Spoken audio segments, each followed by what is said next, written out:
अभी हम स्टार्ट करते हैं त्रिकोणमिति। अध्याय 9 है, जिसका मेन एग्जाम में 10 मार्क्स के क्वेश्चन एग्जाम में पूछे जाना है। हमने त्रिकोणमिति की बात की थी कक्षा 9वीं में भी हमने पढ़ा था। त्रिकोणमिति के बारे में कई सारे फार्मूले याद किए थे, कई सारे फार्मूले देखे थे। मैंने कई सारी टेक्निक बताया था कि किस प्रकार से फार्मूलों को याद किया जाता है, और उस फार्मूले से हमने कई सारी चीज़ें प्रूफ की थी। ऐसे ही 10th क्लास में भी पढ़ना है, लेकिन जो 9th क्लास में जितना त्रिकोणमिति पढ़ा है उसके आगे पढ़ना है।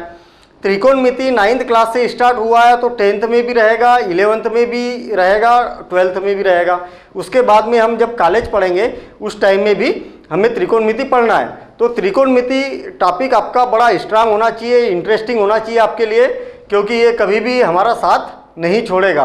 त्रिकोणमिति कारण उसका यह है कि उसका दैनिक जीवन में उपयोग बहुत है त्रिकोणमिति में।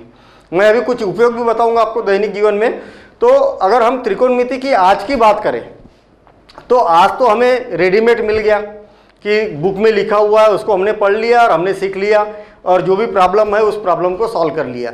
आदिकाल से ही देखा जा रहा है कि 5वीं सदी से लेकर 6वीं सदी के बीच में, बहुत पुरानी बात है ये, जो 6वीं सदी की अगर बात करें तो तब से ही त्रिकोणमिति की बातें की जा रही थी, और तब से उसका विकास चालू हो गया था। इसके जनक थे भारतीय गणितज्ञ आर्यभट्ट जी थे, वराहमिहिर थे, और उसके बाद में ब्रह्मगुप्त थे। यूनान के ज्योतिष वैज्ञानिक हिपेरकस, तो इनका त्रिकोणमिति में बड़ा योगदान रहा। तो हम चलते हैं, हमने जो 9th क्लास में बेसिक पढ़ा उसको समझते हैं, फिर उसके बाद में हम 10th क्लास का बेसिक समझेंगे और उसके क्वेश्चन हम सॉल्व करेंगे। सबसे पहले त्रिकोणमिति की अगर बात करें, त्रिकोणमिति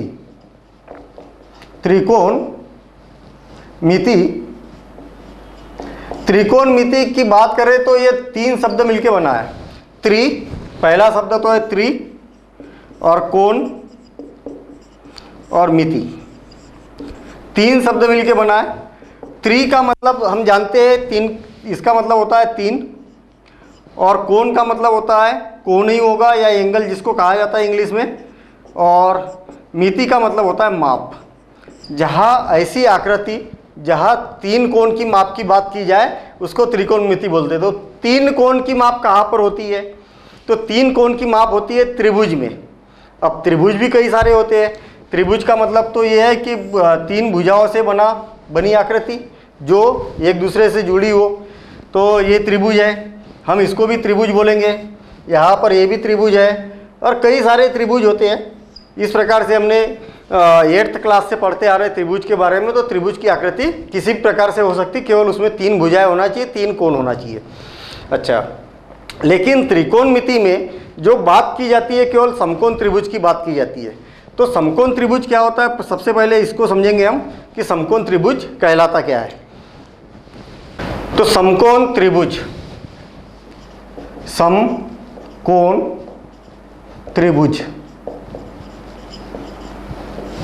ऐसा त्रिभुज जिसका एक कोण 90 अंश का हो, समकोण त्रिभुज कहलाता है।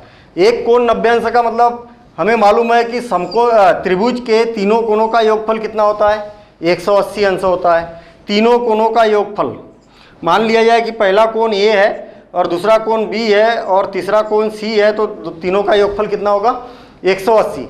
तो जिसमें से एक कोण क्या होना चाहिए, 90 अंश का होना चाहिए, तो उसको हम समकोण त्रिभुज बोलेंगे। अब जब एक 90 अंश का हो गया तो 180 में से तो 90 तो गया, 180 में से 90 गया तो कितना बचा, 90 बचा। अब जो 90 बचा तो इसके अपने पास में कोण कितने बचे, 2। तो स्वाभाविक सी बात है कि दोनों कोणों की माप 90 अंश से कम ही होगी, या हम ये बोल सकते हैं कि दोनों कोणों का योगफल 90 अंश होगा। तो जो समकोण त्रिभुज है, समकोण त्रिभुज के बारे में आर्यभट्ट जी ने सबसे पहले कॉन्सेप्ट दिया। बोले ये चलो ठीक है, समकोण त्रिभुज तो है, लेकिन इस समकोण त्रिभुज में क्या क्या दिखाई दे रहा हमें। तो समकोण त्रिभुज के तो पहले नाम दे देते हम। ये कोण ABC, नाम हमें मालूम है कि कैसे भी दे सकते हैं, ABC दे दिया या ABC दे दिया, इसका कोई वो नहीं है, केवल आपको इस कोणों के नाम देना है। आप क्लॉकवाइज या एंटी क्लॉकवाइज कैसे भी इसके नाम दे सकते हैं। आर्यभट्ट जी ने बोला कि चलो ठीक है, ये समकोण त्रिभुज तो है, लेकिन इसमें हमें 6 चीज़ें दिखाई दे रही है।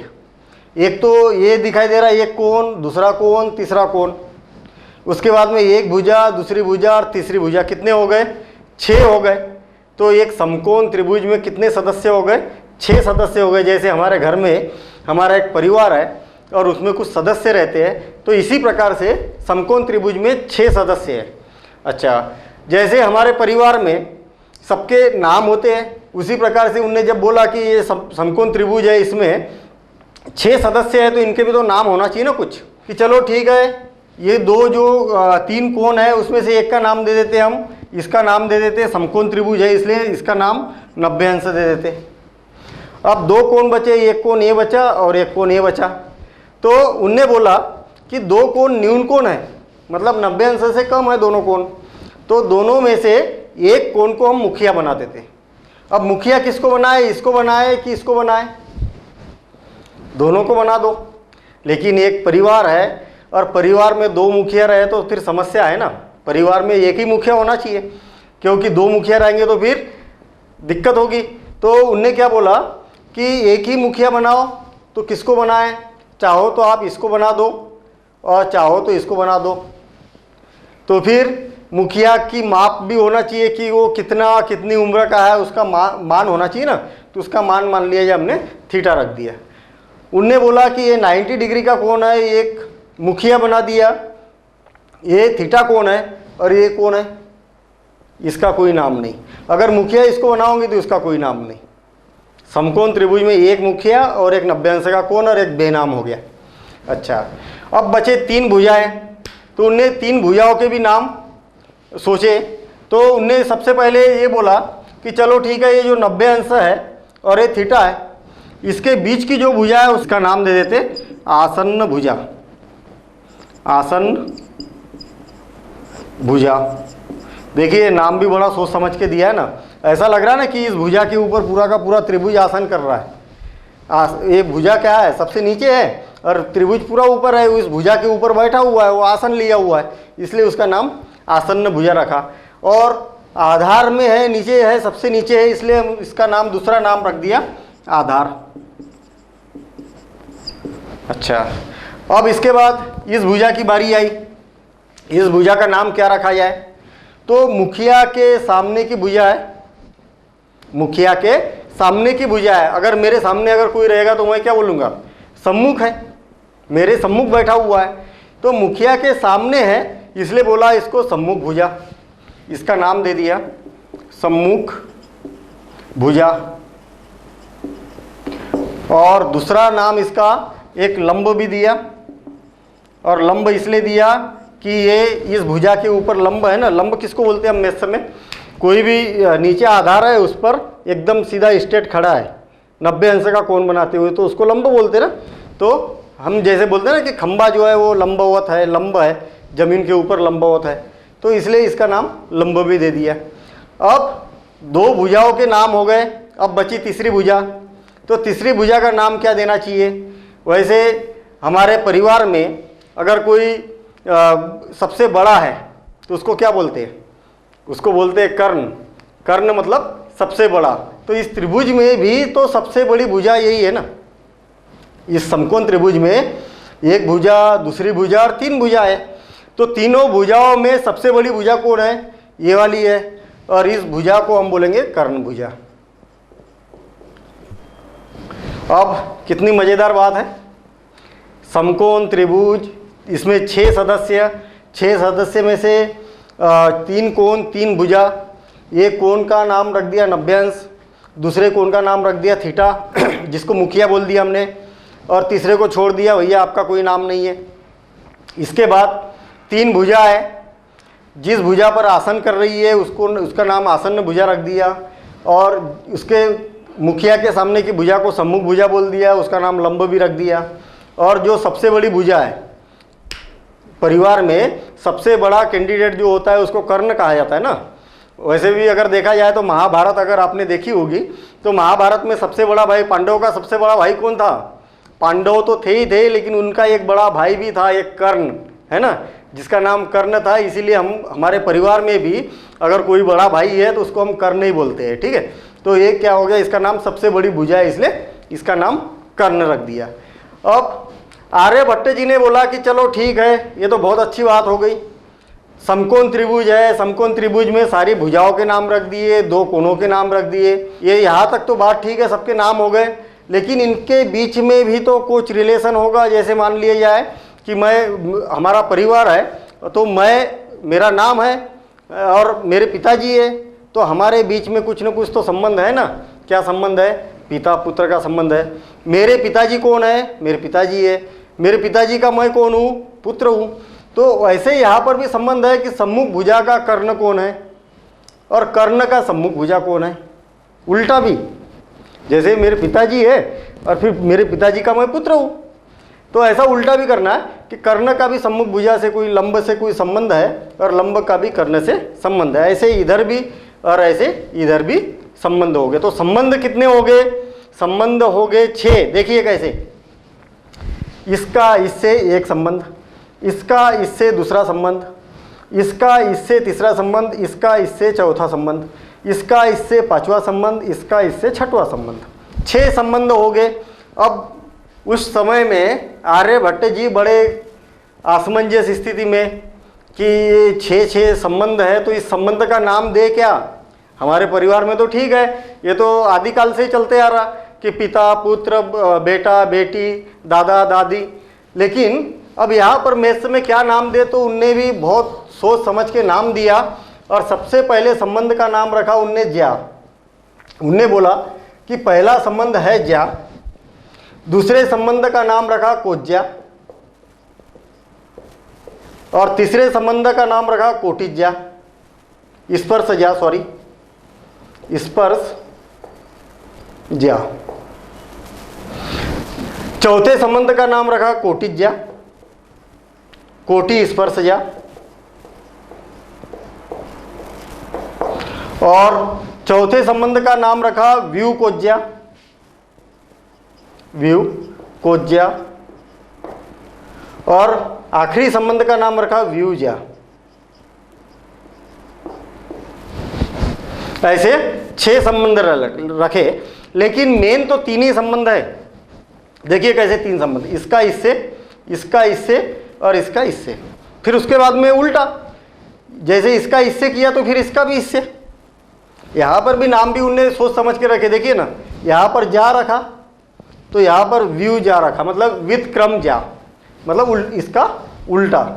यहाँ कोज्जा रखा तो यहाँ व्यू कोज्जा रखा, मतलब कोज्जा और व्यू कोज्जा, मतलब कोज्जा का उल्टा। स्पर्श जा रखा तो यहाँ कोटि स्पर्श जा रखा, मतलब इसका उल्टा। लेकिन ये नाम बड़े अटपटे से है, बोलने में भी बड़ा अजीब सा लग रहा है। मेरे को बोलने में तकलीफ होती है, तो उस टाइम में तो सभी को तकलीफ हुई होगी ना।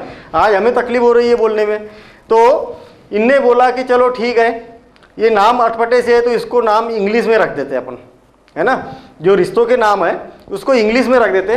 तो इनने सबसे पहले बोला कि ज्या का नाम इंग्लिश में हम रखेंगे साइन, कोज्जा का नाम रखेंगे कोसाइन, स्पर्श ज्या का नाम रखेंगे टेंजेंट और इसका नाम रखेंगे कोटेंजेंट,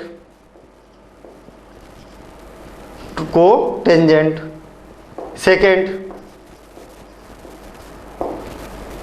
और इसका नाम रखेंगे कोसेकेंड। तो इस प्रकार से 6 रिश्तों के नाम अंग्रेजी में रख दिए। अभी भी कुछ दिनों बाद इसमें भी तकलीफ होने लगी। भैया साइन, साइन में ई भी लगाया था उनने, sine, cosine, tangent, cotangent, secant, cosecant. तो इसमें क्या हुआ, तकलीफ होने लगी। तो फिर उनने बोला कि चलो ठीक है, इसके निक नाम बना देते हम, क्योंकि बड़े बड़े नाम है तो निक नाम रख देते। जैसे हम बोलते ना कि हमारे परिवार में भी किसी का नाम अगर दीपांशु है तो उसको शॉर्ट में बोलते दीपू। तो ऐसे निक नेम दीपू बोलने में बड़ा आसान नहीं, क्योंकि दीपांशु तो अपने को तो परिवार में कई बार नाम लेना पड़ता है ना, दिन भर में 50 बार नाम लेना पड़ता है, दीपांशु इधर आ, दीपांशु उधर या। तो ऐसा हम क्या बोलेंगे, दीपू बोलेंगे तो निक नेम और बोलने में भी आसान है।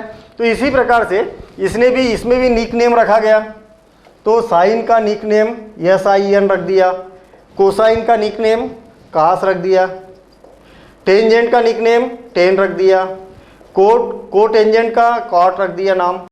सेकेंड का सेक और को सेकेंड का कोसेक, ये नाम रख दिए।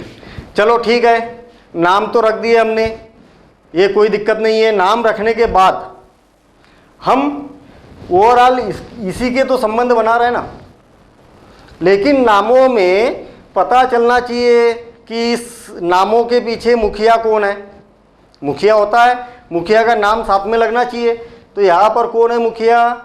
थीटा है, तो थीटा थीटा सभी जगह लगना चाहिए। या इसका नाम क्या है? ये है, तो ये भी लगा सकते हैं हम। इसका मान थीटा है तो थीटा भी लगा सकते हैं। तो दोनों में से हमें जो भी मर्जी हो, ये लगा सकते हैं, या थीटा लगाना है तो इसके साथ में theta theta theta theta theta theta लगा सकते हैं। अब क्या हुआ? मुखिया का भी नाम लिख दिया। अब संबंध को स्थापित किया। सबसे पहले पहला जो साइन संबंध दिया वो इसका और इसका दिया, मतलब लंब बटे कर्ण, लंब बटे कर्ण। यहां पर देखिए ना, जा का उल्टा क्या है? व्यू जा। तो एक संबंध दिया उसने लंब बटे कर्ण, तो दूसरा संबंध कर दिया कर्ण बटे लंब।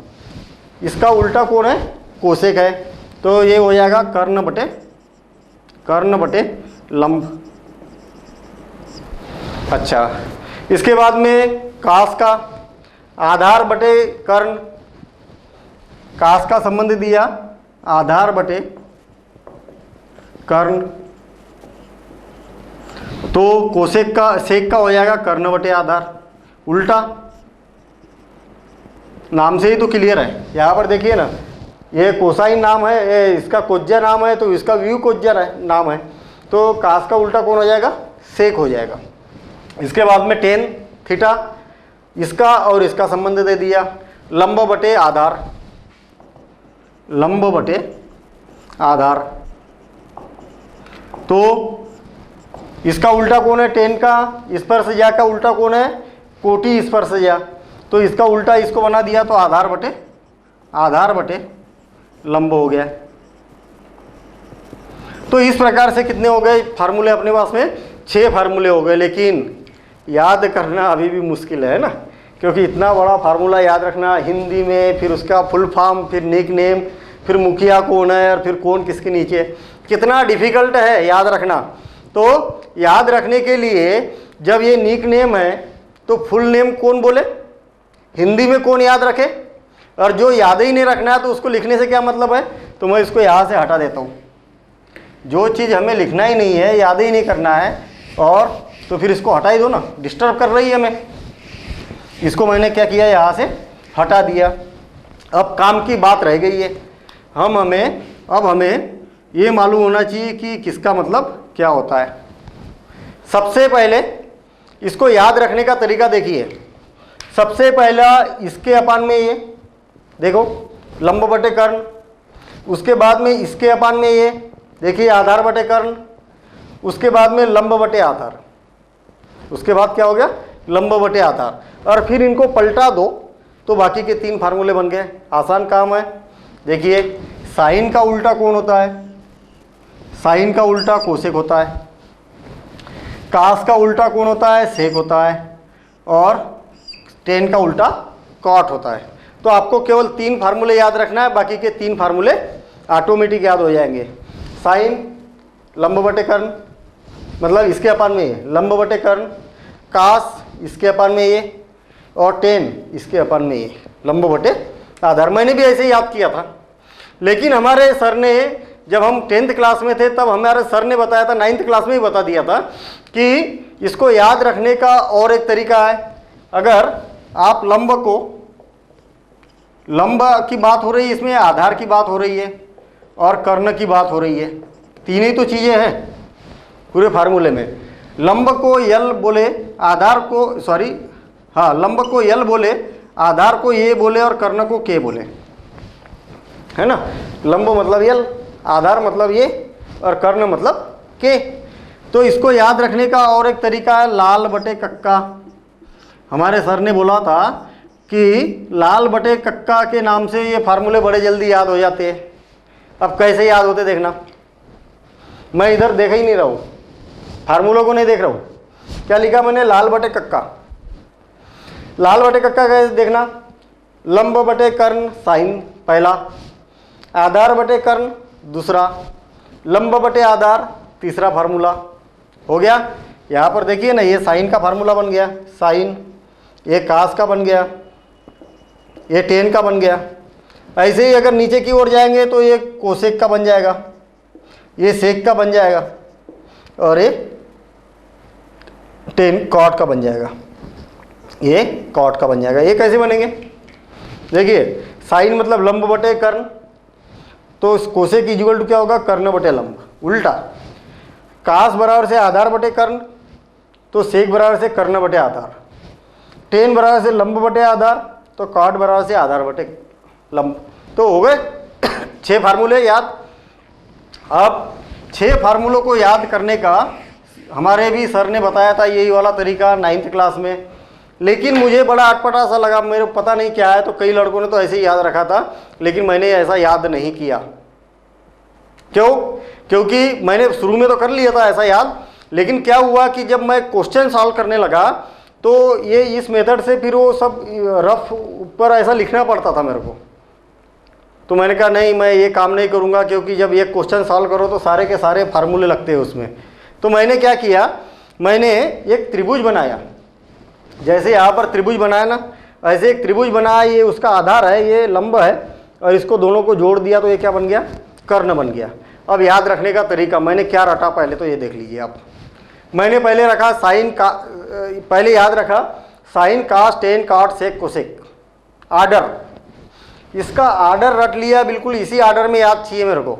Sign cos tan cot sec cosec, sine cos tan cot sec cosec, हो गया याद। ठीक है, आपको भी ऐसे ही याद रखना है, sign cos tan cot sec cosec. ठीक, अच्छा, सबसे पहले मैंने ये त्रिभुज मेरे दिमाग में बैठा दिया। मेरे को त्रिभुज दिखता है, मेरे को दिखा है तो लंब, मैं ये दिखता ना, ये लंब है खड़ा, मैं कभी भी इसको लंब नहीं बोलता हूँ। लंब, आधार और एक कर्ण, ऐसा याद है मेरे को। तो बस उसी आधार पर किया मैंने। साइन थीटा जैसे बोला लंब बटे आधार, सॉरी जैसे बोला साइन थीटा, ये के अपान में ये, मतलब लंब बटे कर्ण। यहाँ पर मान लो आप कर्ण है, कास इसके अपान में ये, टेन इसके अपान में ये, और बाकी के इनको पलटा दो तो बाकी के आ जाएंगे। क्लियर हो गई बात? फिर से साइन इसके अपान में ये, कास इसके अपान में ये, और टेन तो इसके अपान में ये, बस हो गया याद। बाकी के 3 फार्मूले तो इनको पलटा दो तो बाकी के फार्मूले बन जाएंगे। हमें ये बात क्लियर हो गई है कि साइन का उल्टा कोसेक होता है, और टेन का उल्टा कॉट होता है, कास का उल्टा सेक होता है। ये बिल्कुल आपको अच्छे से याद करना है। अब कितने फार्मूले हो गए, 1 2 3 4 5 6। हो सकता है कि आपको अच्छे से आता है, फार्मूले याद है, फिर भी मैं आपको इसलिए बता रहा हूँ कि एक बार रिवाइज हो जाएगा, क्योंकि ये फार्मूलों के बिना काम नहीं होने वाला है ना। 10th क्लास में बहुत ज़्यादा यूज़ है, आपको याद भी है, फिर भी आप इसको फिर से देख सकते हो, फिर से कर सकते हो, तो और एक बार रिमाइंड हो जाएगा, याद हो जाएगा कि हमने 9th क्लास में क्या पढ़ा था। अब साइन का कोसेक से क्या संबंध है, तो उल्टा संबंध है। तो उल्टा मतलब पलटा देना है उसको। Sine theta is equal to, sine theta is equal to क्या होता है, 1/कोसेक थीटा। पलटा दिया ना, साइन और कोसेक का संबंध। दूसरा कास थीटा किसका उल्टा है, कास सेक का उल्टा है, तो सेक थीटा। तीसरा टेन थीटा किसका उल्टा है, कॉट थीटा का। इसके बाद कॉट थीटा किसका उल्टा है, टेन थीटा का। ये दोनों आपस में उल्टे एक दूसरे के, देखिए ना, टेन का उल्टा कॉट और कॉट का उल्टा टेन। इसके बाद में sec theta, sec theta cos theta का उल्टा है, और 6 कोसेक थीटा 1/साइन थीटा। हो गए फार्मूले याद, फार्मूले याद हो गए उल्टे। केवल आपको ये याद रखना है कि साइन का उल्टा कोसेक होता है, कास का उल्टा सेक होता है, टेन का उल्टा कॉट होता है। इसके बाद ये तो हो गए 6 और 6 दूनी 12 फार्मूले। इसके बाद मेन फार्मूला है इसका tan theta is equal to, tan theta is equal to होता है sine theta divided by cos theta, और cot theta is equal to होता है cos theta divided by sine theta. ये फार्मूले होते हैं। अब ये दो फार्मूले कैसे याद रखेंगे हम? दो फार्मूले याद रखने का तरीका देखिए। सबसे पहले हमें तो आर्डर याद हो गया ना, ये आर्डर मालूम है हमें, पहले साइन आता है, फिर कास आता है, टेन, कॉट, सेक, कोसेक, बिल्कुल फिक्स आर्डर है, इसका आर्डर कभी चेंज नहीं करना हमें। तो सबसे पहले कौन आ गया? साइन आ गया, यहाँ एक लाइन खींच दो। फिर कौन आया? कास आया। देखिए साइन बटे कास बराबर से टेन थीटा हो गया याद। फिर से देखिए, सबसे पहले साइन आता है, फिर कास आता है, फिर टेन आता है, आर्डर तो बना ही तो है ना फार्मूला। साइन बटे cos is equal to tan, sine बटे cos is equal to ten.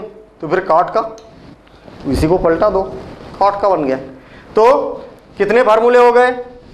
एक तो 6 फार्मूले ये हो गए, 6 फार्मूले 12 फार्मूले, और 2 14 फार्मूले। तो 14 फार्मूले हमें अच्छे से मालूम होना चाहिए। अब एक बड़ी महत्वपूर्ण त्रिकोणमिति की इंपॉर्टेंट चीज़ मैं आपको बताने वाला हूँ।